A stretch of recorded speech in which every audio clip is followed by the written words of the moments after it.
The wind howled across the frozen ocean, carrying with it a deep, echoing silence that felt almost alive.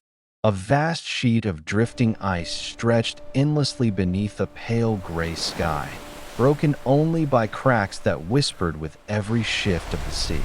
On one fragile floe, a polar bear stood still, her massive white form blending into the icy world around her. Pressed close to her side was her tiny cub, trembling, its small paws slipping on the glassy surface as it struggled to keep balanced. At first, the water seemed calm, too calm. Then came the sound of a sharp splash, another, and then a dark fin sliced through the surface.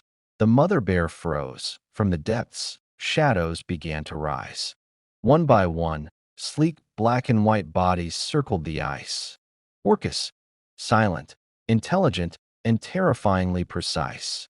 Their presence transformed the still ocean into a living trap. The cub let out a soft whimper, pressing closer to its mother, sensing the danger it could not yet understand. The orcas didn't rush. They circled, watching, learning. Then the first wave hit. That a sudden surge rocked the ice floe, sending a sheet of freezing water across its surface. The cub slipped, claws scraping desperately as it slid toward the edge. In an instant, the mother lunged forward, grabbing the cub gently but firmly by the scruff and pulling it back to safety. Her dark eyes scanned the water, calculating, waiting. Another strike came, stronger this time. The ice shifted violently beneath them, cracking with a hollow, echoing sound.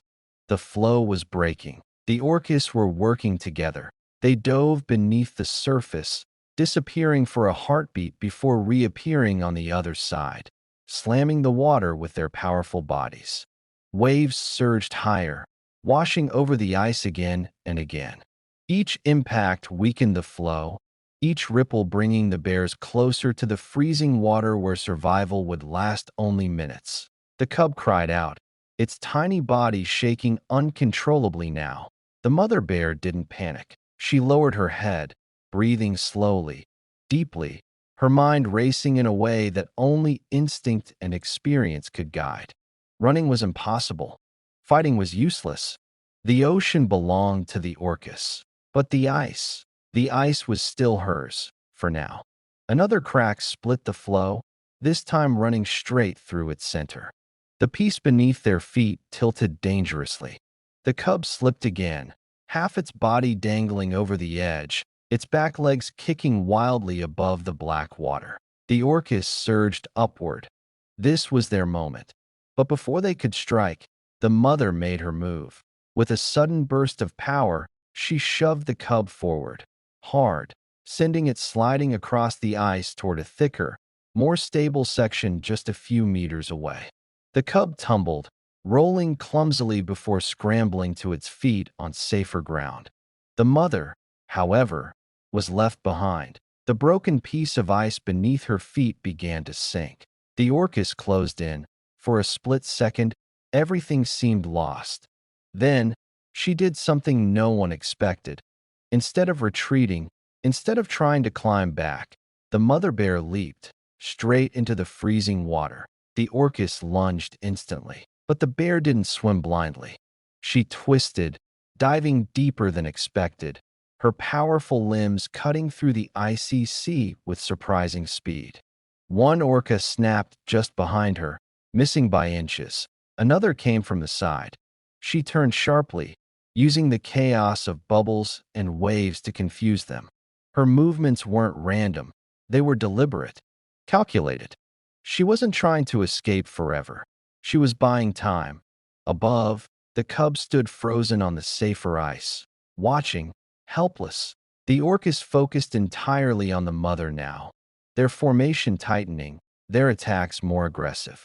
But in chasing her, they drifted farther from the cub, their coordinated assault breaking apart in the shifting currents. Seconds felt like hours. Then, with one final surge, the mother bear burst back to the surface near the edge of the stable floe. With incredible strength, she hauled herself out of the water, claws digging deep into the ice as she pulled her soaked, heavy body up. The Orcas turned, but too late. The distance was just enough. The mother staggered forward, water dripping from her thick fur, her body shaking from the cold. The cub ran to her instantly, pressing against her side, letting out soft, desperate sounds. The ocean grew quiet again. The Orcas circled once more, but slower now. Less certain. Their opportunity had slipped away. After a few lingering moments, their dark shapes faded back into the depths, disappearing as silently as they had come. The ice continued to drift, the wind still howled. But on that frozen floe, against impossible odds, the mother and her cub stood alive, together, and in the endless Arctic, that was nothing short of a miracle.